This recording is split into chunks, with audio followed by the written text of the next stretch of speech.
I enjoy living out in the country. It's the peace and the quiet. We just seem closer to nature out here. The air, sunrises, the sunsets, the smells. I mean, it's beautiful. And then this time of year we have the leaves starting to change and those beautiful colors.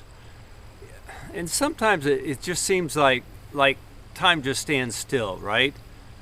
But we do know that time keeps marching on. It just does.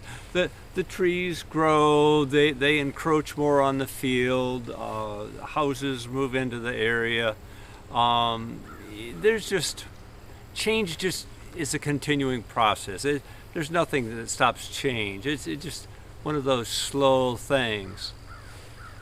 You know, Kind of like the wildfires out west. They're reported to be getting worse, and they're reported to be getting worse in part due to climate change, and then the weather seems to be getting more severe. Now here in Michigan, we don't seem to be as impacted by severe weather like people on the Gulf Coast or New York City. They've been reported record flooding. And so again, we hear things about, well, climate change is causing our weather to be more severe. So what is the scoop on climate change? As I thought about it, it seemed to me that maybe the worst thing about climate change is the sharp division and the strong passions that people have on this topic. And I'm sure just as soon as I start mentioning climate change, that a good number of people are just going to go start, or get on their soapbox, or just click off the video, or shut off their ears. And then there'll be a number of people that start cheering and saying, yeah, it's about time, it's about time. For me, the issue of climate change is complex.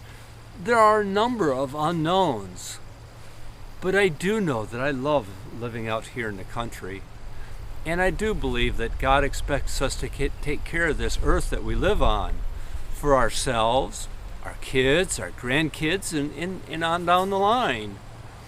And so to me, that means that we need to act wisely. We need to listen to the issues.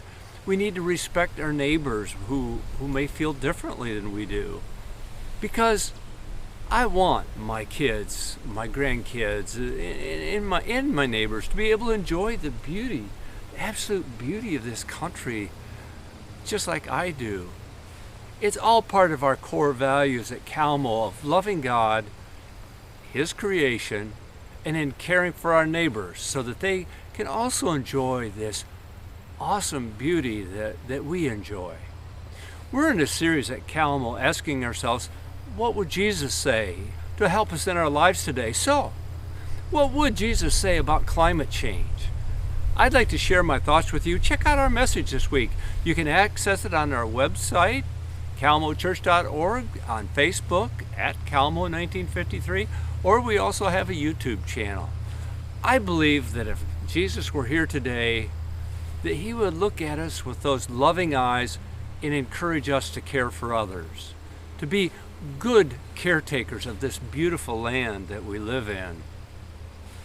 Our core value of loving God and caring for our neighbors help us at Kalamo to stay focused on that which is important, to guide us to be healthy, joyful people of God. Exploring what Jesus would say helps us to understand and to keep centered on our core values. Would you like to hear more? Check out our message this week at Kalamo. At Kalamo, we ask questions, we share our doubts and our concerns so that we can grow in wisdom and the love of God and lead happier, more constructive lives. Check us out at Kalamo. I'd love to talk with you. I'm your neighbor Jerry. I'm pastor at Kalamo Church. Have a blessed day, have a blessed week, and bye for now.